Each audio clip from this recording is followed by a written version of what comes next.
Well, we're here in Kangerlussuaq on the west coast of Greenland, taking part in the ETracers project. The ETracers project is about developing new methods and tools for glaciologists so they can learn more about the subglacial hydrology of the ice sheet and help them improve their climate change models. It complements existing borehole techniques and dye and chemical tracing. We've been running the ETracers project for 3 years. The first 2 years were preliminary studies to prove the technique. It's highly experimental. And this year we've come back and we're trying to gather the first data from under the ice sheet. We're in Kangerlussuaq, in the Kangerlussuaq International Science Support Centre, which is basically a sort of accommodation and workshop facilities for scientists. So we're spending a bit of time here basically just preparing the ETracers, doing the final last minute things. We're soldering the batteries, for example, after the flight out, testing that they're transmitting correctly. We've done the final programming, uploaded the latest sort of edits to our software. We're also just checking the memory and that everything's logging correctly. And really just making sure everything's all present and correct before we take them out and deploy them in the field.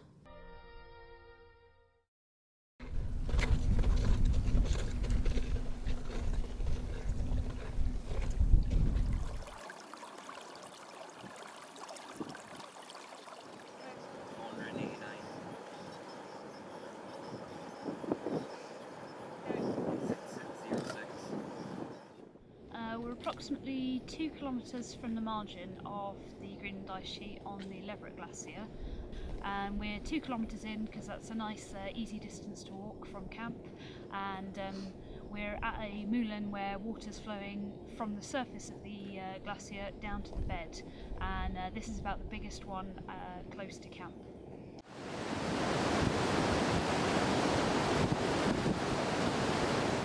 This site we've just deployed 12 ETracers, and these are small little electronic tracers which I'm sure you've already seen. They will flow down into the moulin, recording water pressure as they go. They'll also emit a radio chirp, which means that we can detect them when they come out of the glacier and collect the data that's been stored on their internal memory.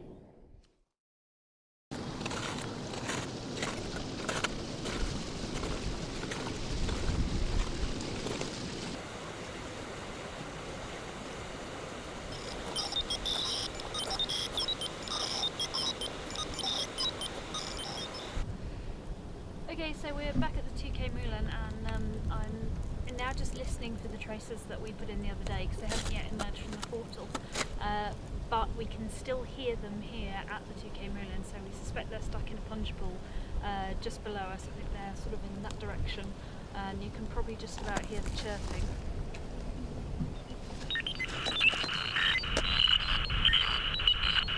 So that's them stuck in the punch bowl, and unfortunately the discharge of them upstream's dropped a little bit, so we just need a couple of nice sunny days like this to try and flush them through.